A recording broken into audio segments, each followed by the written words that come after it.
occasion that has gone unmarked at Hamilton College for 200 and some odd years until Jeff McCarn, the chaplain of the college, noticed that last year the absence of any celebration and introduced it. Samuel Kirkland probably wasn't feeling neglected because, I mean, if we think of him in his cottage and maybe Shenandoah coming across on a December 1st in the late 18th century, and well, he wouldn't have said Kirkland College, but it probably didn't happen because Samuel Kirkland was a descendant of Puritans. The Puritans were famously non-festive, and as a result, Christmas wasn't celebrated widely in the United States or in North America until the mid-19th century, and similarly, they didn't celebrate birthdays. So in his the 66, 65 birthdays he would have experienced, he probably never had a party. So this is a first, and hopefully for the next quarter millennium or so, we can continue to observe the occasion and make up for all of that neglect. Samuel Kirkland was born in Norwich, Connecticut. He was the 10th of 12 children.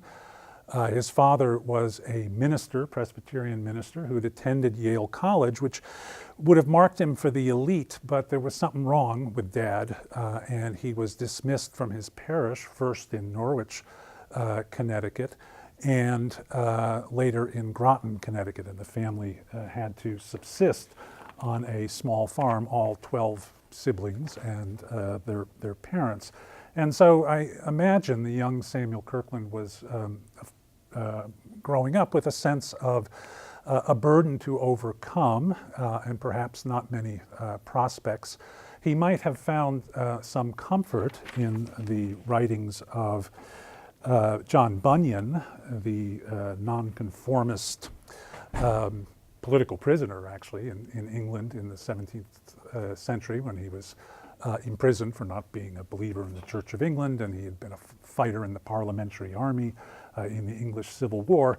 And while in prison, he composed an allegory, The Pilgrim's Progress, from this world to that which is to come, from the world of sin to the celestial city of the afterlife or of heaven, an allegory of a Christian's progress through the world that, published in England 1678, appeared soon after in the colonies, and would have been the one book that most literate New Englanders would have had on their shelves, in addition to, of course, the Bible.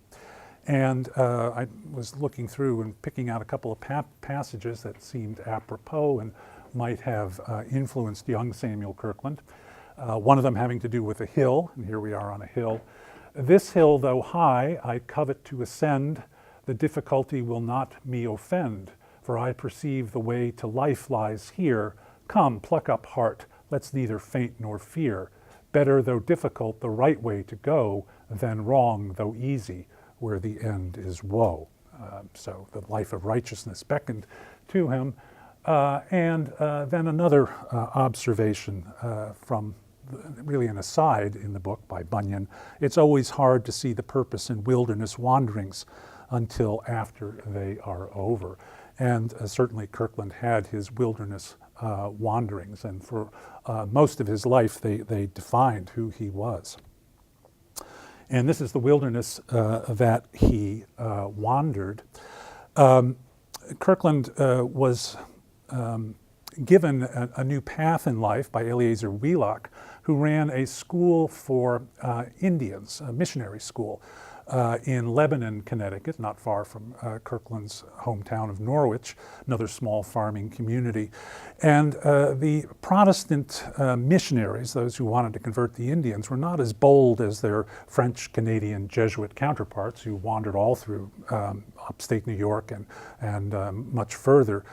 Generally, the Protestants stopped at about Stockbridge, Massachusetts. That was as far into the wilderness as they dared to go in a time when this really was frontier and it was being fought over between the French and the British and various Native American confederations, the Iroquois, the Huron, and so forth. And Wheelock brought Samuel Kirkland, whose talent he recognized, to his school in Lebanon, with the idea that he would train him up as a missionary along with some of the young Mohawk and other Iroquois boys and young women, actually, also, who came to learn at his school, and then dispatch him to the frontier. Kirkland, in 1760, not yet 19 years old, came to the school, and then he was sent to the College of New Jersey, which we know as Princeton University, to continue his studies between 1762 and 1764. But in late 1764, Wheelock thought that his preparations were done, and he needed him on the frontier. The last of the French and Indian Wars had just come to a successful conclusion for the British. And this frontier, fought over for so many generations, was now open as a mission field. And so Kirkland traveled up the Hudson to the Mohawk River, and then near Schenectady, he stayed for a while with Sir William Johnson, the British agent to the Iroquois.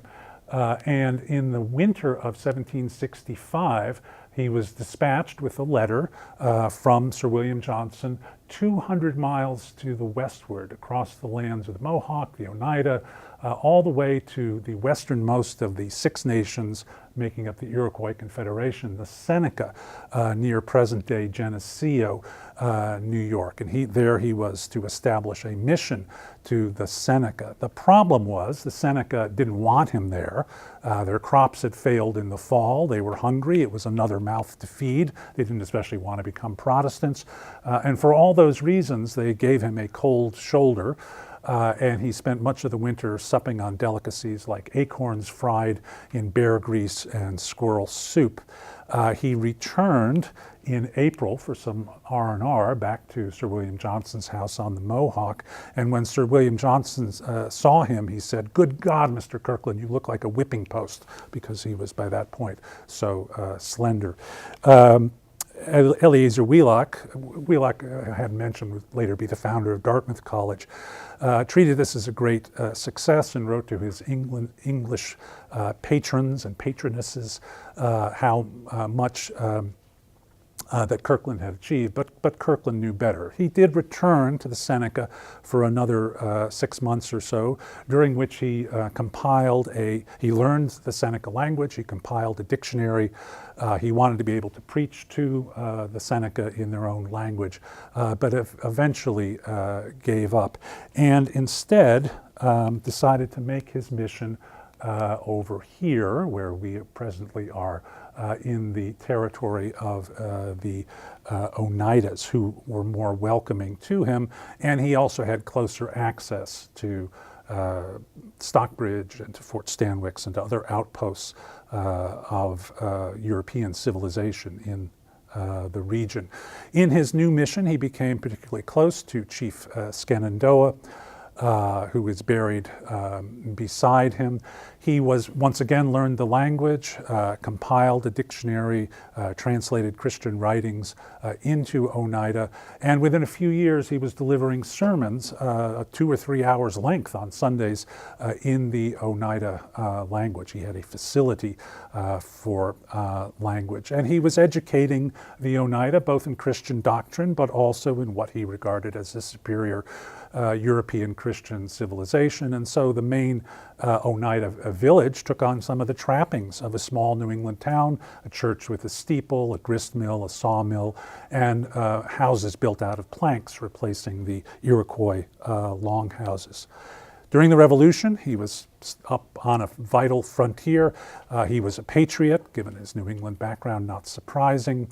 And he was both chaplain to various military expeditions to Fort Stanwix, and he was an intelligence agent and passed along some of the first solid intelligence that the American patriots received in 1777 of a British plan to split the New England colonies from the rest of the rebelling colonies by coming down the Mohawk and the Hudson River. And where he was during that campaign, we have no solid information, but his intelligence report certainly contributed to the very dramatic victory that the Patriot forces won in September and October of 1777 at Saratoga. And here we see British General Burgoyne surrendering to the American commander Horatio Gates.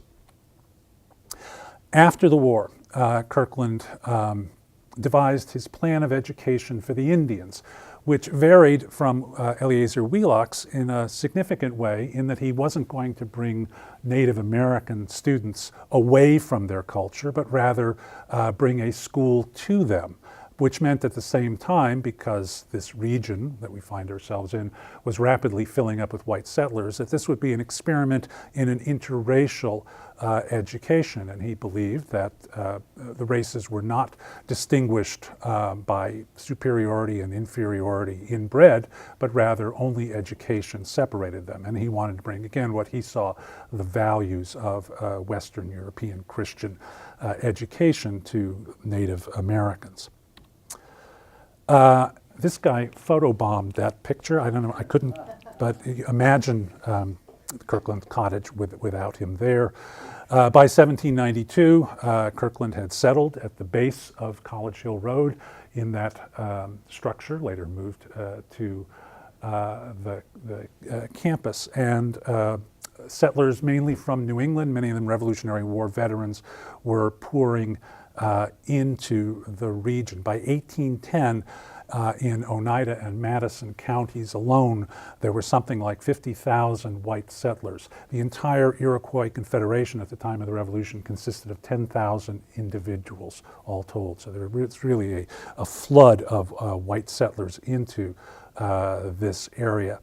And here, thinking about sin and temptation, I think Kirkland perhaps gave way in that he represented various white land agents in land deals, which wound up stripping many of the Iroquois nations, not the Oneida in particular, but the Seneca and others, of much of their land. And with the profits, he was able to build himself this very nice building, which still stands at the base of College Hill Road with the Palladian windows and so forth. Much of his newfound wealth, the Oneidas also gave him 2 square miles of their own territory voluntarily, and that's where we find ourselves standing today. Much of his wealth went to pay off the gambling debts of one of his errant sons. He had his first 2 sons were twins. One of them became the president of Harvard College, and the other became a pirate. And the pirate caused him many grievous thoughts in later years. But he was serious about the school, and he traveled to Philadelphia in January 1793 and secured the endorsement of one Alexander Hamilton for this project, and thus the Hamilton-Oneida Academy was founded, and the cornerstone of this building was laid in 1794 in a ceremony that Baron von Steuben participated in. You can find a memorial stone near the library that still commemorates that building, which has long since disappeared. It was called Kirkland's Folly because after an initial structure was put up, they didn't have the money to finish it, and so squirrels and pigeons and other creatures colonized it. But finally, in 1798, the students were able to move in. In the meantime, students had attended classes in various log cabins and other structures at the foot of College Hill. Samuel Kirkland died in 1808 and was initially buried by the Harding farm, and his body was later disinterred and moved to the college cemetery. Already by that time, although he would not see its creation, the trustees of the Hamilton-Oneida Academy were petitioning the New York State Board of Regents and asking that the academy, which is the equivalent of a high school, became New York State's third college after King's College, which became Columbia, and Union College in Schenectady. And in 1812, that came to be. So what judgment do we arrive at about Samuel Kirkland's time in the wilderness? His grandson, in an early biography published in 1847, argued that Kirkland's efforts, while honorable, were a splendid failure, but not the less worthy or honorable are the labors of those who have engaged in a failed enterprise. Walter Pilkington, who wrote the sesquicentennial history of Hamilton College, published in 1962, and who was then college librarian, came to a somewhat more positive appraisal, still noting that the Oneidas themselves received mixed results from Kirkland's mission to them. But in the gradual growth of the academy, which became the college, there appeared a visible reward for Kirkland's efforts, though far from what he had initially envisioned. And so we go back, I think, to John Bunyan and can see that it's hard to see the purpose in wilderness wanderings, but now at a perspective of more than 200 years since the founding of Hamilton College, I think we can see that Kirkland's success lies in this venerable, durable, and thoroughly admirable institution that grew out of his errand into the wilderness. Thank you for your attention, and I'm now happy to take any questions or comments that you might have.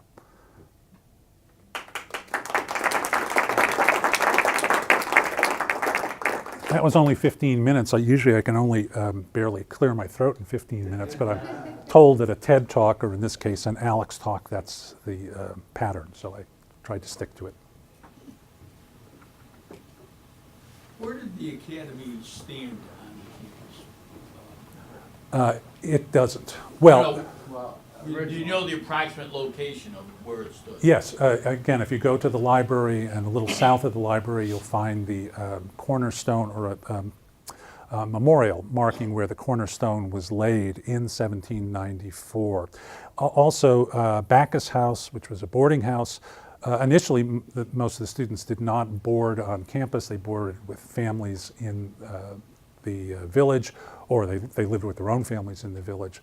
But that was constructed a few years earlier, a little further down towards the cemetery, and then moved to the crest of the hill. And then, of course, the Kirkland Cottage is the other vestige of that era, still standing on campus.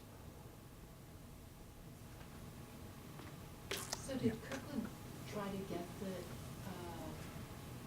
Oneidas to come to the school? Yes, and I mean, it's again very much the pattern of Dartmouth College, which began as an experiment in Indian education and became a place where the local white families sent their sons, and so changed its purpose. There were, I think, in the first class, perhaps a half dozen Oneidas, both boys and girls, so it was both a coeducational and an interracial experiment, very progressive for its time. But within a few years, there were only 2 or 3, and then they seem to have disappeared altogether. So without Kirkland's intention, he created, again, even in the academy stage, a very different institution than that which he'd initially envisioned. And what was the reason for that? We don't know. I mean, it had something to do with funds. The white families paid, this was a private institution, they paid a fee. The possibilities of fundraising for Native American education, sort of, which relied a lot on English and Scottish funding before the Revolution, obviously was cut off. So it was probably mostly a question of money. He never envisioned a college, though, himself, did he? He was in ill health when the proposals were first being made. He was still alive, so the trustees came to that, and I imagine he was supportive, but we don't have him saying, yes, I'd like this to become a college. His death, wasn't it caused by something really odd? He had an accumulation of illnesses and physical ailments. He'd been, while horseback riding in the 1790s, he'd run into a branch, and his vision was bad after that, and he'd fallen off his horse, and I think he was a long time recovering I mean, he lived for the 18th century, a good long lifespan, but his last years were again troubled, both because of his son and because of his ill health. Speaking of lifespans, the dates on Shenandoah are generally accepted. I mean, that would make him 110. 112, Yeah. 110, whatever. Well, we don't know. I mean, his birth date is a matter of speculation, so probably not. Yeah, Daniel. So, do you think he could be considered an elite, or is he? Well, he was definitely a part of an elite in that he was educated, which very few people were. And the purpose of education, for the most part, at Harvard and Yale and what became Princeton and the other colleges, was primarily to train a Christian elite, an educated ministry. So he was an elite in that sense. And again, in his later years, he lived more comfortably than he had for all those early years in the wilderness. So yes, and I think that's a fair characterization. Yeah. Hi, Max. It seems like there's a fair amount of wealth in this area. So I guess what were the kind of industries or sectors of manufacturing that were contributing to the financing of that building? I mean, there's a lot of other hills around. They were farmers. They remained farmers, but then, of course, once the Erie Canal comes in, and starting in 1819, all kinds of wealth is built up. He wasn't around to see that, but some of his descendants benefited from that trade. What was it? I know it's in the book, I don't know, but his relationship with Alexander Hamilton was just through the Revolutionary War. Well, they had encountered each other during the war. Kirkland was a pretty important person, and he went down and he met with Washington as early as 1775 to talk about what was happening on the New York frontier.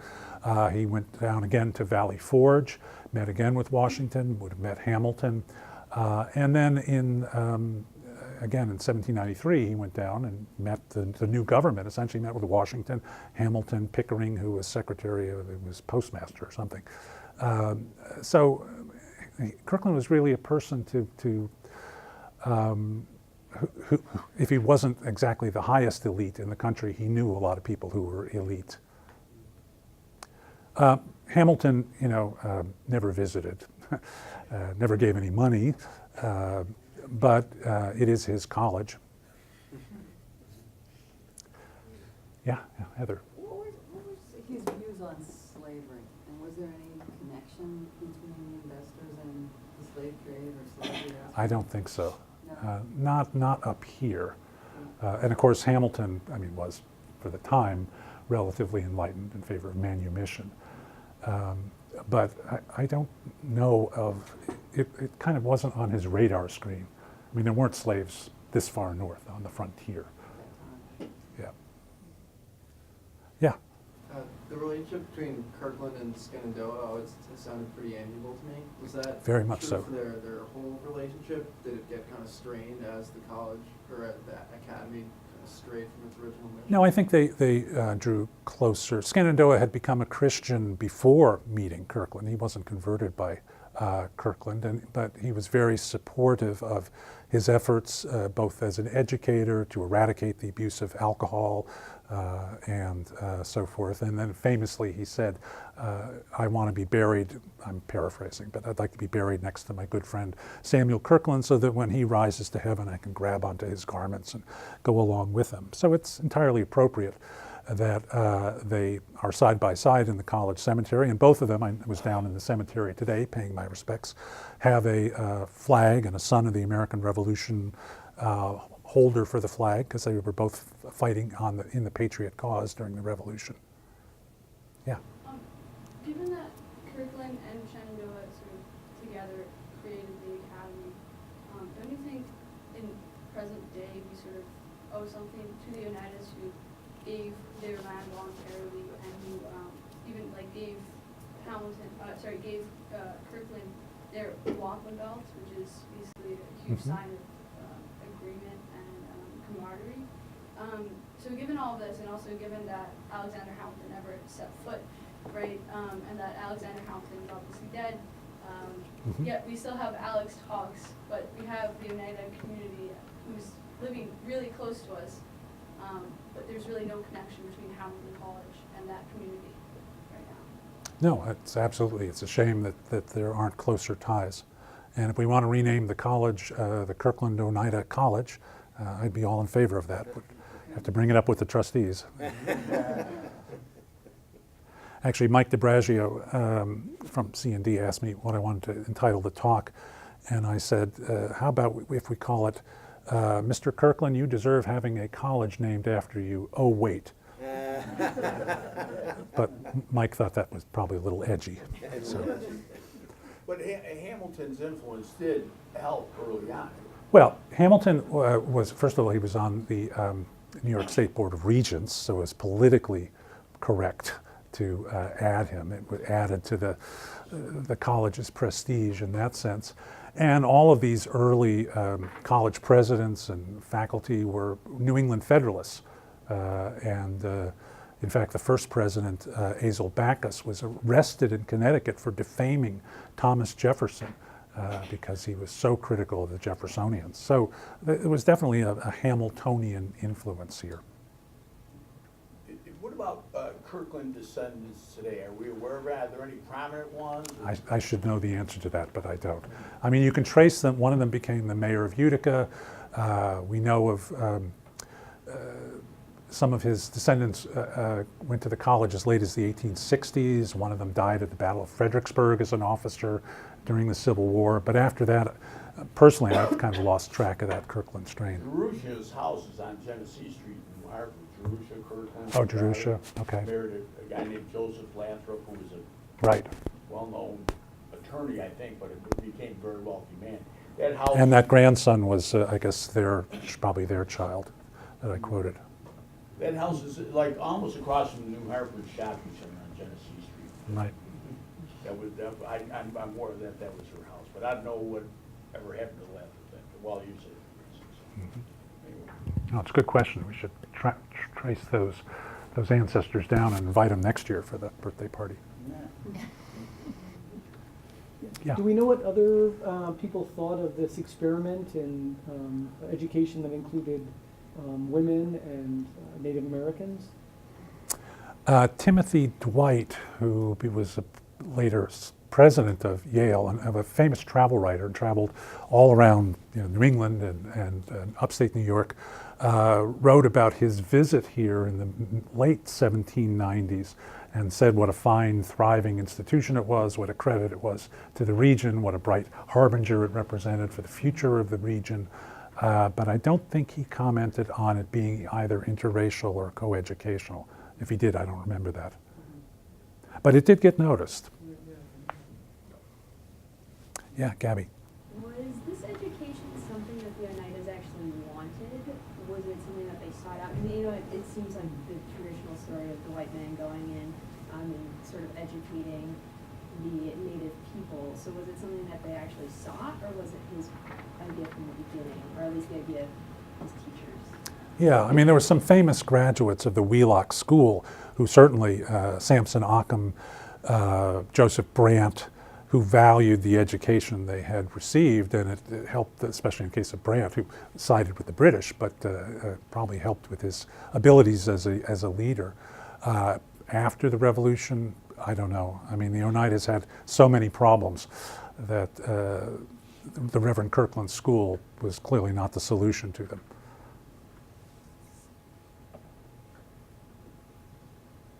Yeah. You know when women stopped coming? Certainly when it became Hamilton College. Although it says nothing in the charter, interestingly, about this being a school for men. And during that GI Bill generation, right after World War II, and many of the GIs who were coming on the GI Bill, the students who were older, brought their wives and sometimes their children with them, and their wives would sit in on the classes, and they raised the issue. They went back to the charter and they said, well, how come my wife can't get credit for being in this class? It's not forbidden. I'm not sure if the trustees then rewrote it to forbid it, but which would have been entirely in character. Well, there were no co-educational colleges at the time? No, not till 1830 something with Oberlin. Oberlin? Yeah. I just was wondering, I know there was an appreciation of the Oneida governance. And I'm just wondering were there other aspects of the Six Nations culture that would filter through to,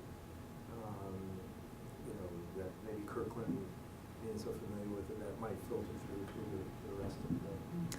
I doubt it. I mean, the Iroquois had power as long as there were two white empires in conflict. They were the balance of power. 10,000 may not seem like a lot, but that's 2,000 warriors up in upstate New York. You can do a lot of damage. Generally, the Iroquois sided with the British, but they always saw themselves not as British subjects, but as allies, as independent nations. Once the French are defeated, they kind of lose that clout. And their last chance was during the American Revolution, and they divided. Of course, the Mohawk and some of the other nations sided with the British, and the Oneida and the Tuscarora sided with the Patriots, which did nobody any good, because after the war, the Mohawk lost their land and the Oneida lost their land. And again, that number, I think, is very telling. 50,000 whites in Madison and Oneida counties alone, not to mention the rest of upstate New York. By 1810, it was just a demographic tsunami. Kirkland could not have done anything to stop that. Again, the question of profiting from it. They didn't have quite the same concept of conflict of interest that we do, but in retrospect, it was kind of a conflict of interest. But let's not end on a negative note. Last question? Okay, shall we sing Happy Birthday, Samuel Kirkland? You lead it off. Yeah. Happy birthday to you. Happy birthday to you. Happy birthday, dear Samuel Kirkland. Happy birthday to you. Thank you.